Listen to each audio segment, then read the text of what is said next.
Hey Nintendo fans! Video game today, we're diving into some exciting news about the Nintendo Switch 2. While we've been focusing on the hardware, it's the software that truly matters. And guess what? We have some juicy updates straight from Microsoft, thanks to an interview with Phil Spencer at Bloomberg. Let's unpack it all. Glowing Star. Microsoft's plans for Nintendo. In his interview, Phil Spencer shared insights about Microsoft's future plans to bring games to platforms like Nintendo and PlayStation. Yes, Nintendo was specifically mentioned, so it's not just about PlayStation this time. Spencer also hinted at their next platform, which might compete with the Nintendo Switch 2. This is a discussion worth having because a lot of these games are headed to the Switch 2, even though it hasn't been officially announced yet. Microsoft can't announce games for a platform that doesn't officially exist, but we all know it's coming. Rocket. The software focus, software is king, and we're excited about what Microsoft might bring to the Switch 2. Imagine having Xbox titles on your Nintendo device. It's a bit of a weird situation since the platform itself isn't officially confirmed, but the hints are strong and the potential is huge. Exploding head. Bloomberg interview insights. Let's take a closer look at the Bloomberg article. Spencer mentioned that after releasing the first batch of Xbox games for Sony's PlayStation and Nintendo's consoles, he's pleased with the results and plans to do more. He's open to bringing more games from Microsoft's library to other platforms. Here's a direct quote, "I do not see sort of red lines in our portfolio that say thou must not." He did add that it's too early to decide on the next version of Halo though.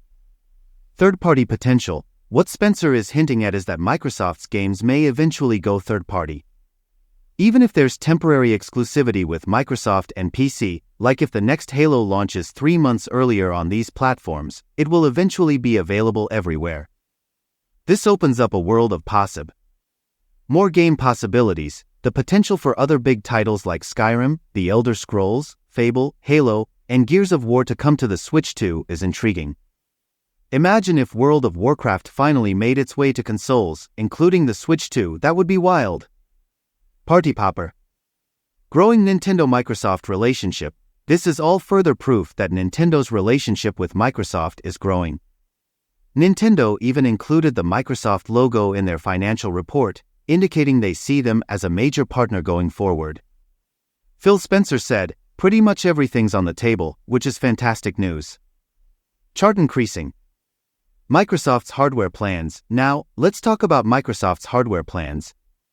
The Xbox Series X and S haven't had great success outside the US, and while they've made some headway in Japan, they're still lagging behind Nintendo.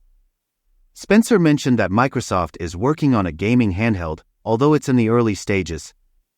In an interview with IGN, he expressed admiration for handhelds like the Asus ROG Ally, Lenovo Legion Go, and Steam Deck. He emphasized the importance of local play in a potential Xbox handheld. Video game. Future of Microsoft's handheld. This device, however, is years away, so it will be well after the Nintendo Switch 2 has been on the market for some time. It seems like Microsoft's handheld will be more of a competitor to Steam Deck and similar devices rather than directly competing with Nintendo. But what if Microsoft bridges the gap between PC and home console gamers? They could create a new market that might overlap with Nintendo's. Globe with Meridians.